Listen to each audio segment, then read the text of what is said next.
Welcome to spicy spoons. ఈరోజు మనం tasty chicken fry ఎలా చేయాలో చూసేద్దాం.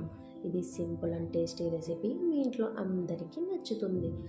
ముందుగా 500 గ్రామ్ చికెన్ బాగా శుభ్రంగా కడిగి ఒక బౌల్లో తీసుకొని ఇందులో 2 tablespoons of ginger garlic paste, 2 tablespoons of పెరుగు, 1 tablespoon of salt, 2 tablespoon garam masala, ఇంకా కొంచెం జీలకర్ర పొడి కూడా యాడ్ చేసుకోవాలి. ఇందులోనే సన్నగా కట్ చేసుకున్న కొత్తిమీర అండ్ పుదీనా వేయాలి. తర్వాత 1/2 టేబుల్ స్పూన్ ఆఫ్ పసుపు, 2 టేబుల్ స్పూన్ కారం, 2 టేబుల్ స్పూన్ ధనియాల పొడి, 1 టేబుల్ స్పూన్ ఆయిల్ వేసి బాగా మిక్స్ చేసి మసాలా అంతా చికెన్ పీసెస్కి పట్టేలాగా మ్యారినేషన్కి పెట్టేయాలి.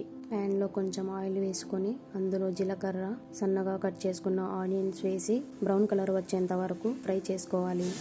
ఇందులో టొమాటోస్ యాడ్ చేసి టొమాటోస్ బాగా ఫ్రై అయ్యాక మ్యారినేట్ చేసుకున్న చికెన్ని యాడ్ చేసుకోవాలి.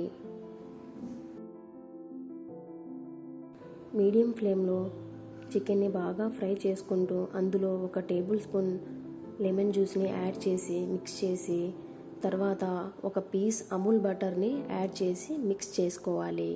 చికెన్ని మీడియం ఫ్లేమ్లో ఫ్రై చేస్తూ చికెన్ మాడిపోకుండా ఉండేలాగా మిక్స్ చేస్తూ ఉండాలి. తర్వాత 10 నిమిషాల పాటు లిడ్ పెట్టేసి వదిలేయాలి. చికెన్ నుండి ఇలా ఆయిల్ రిలీజ్ అవుతూ ఉంటుంది. తర్వాత స్టవ్ ఆఫ్ చేసి సర్వింగ్ చేసుకోవాలి.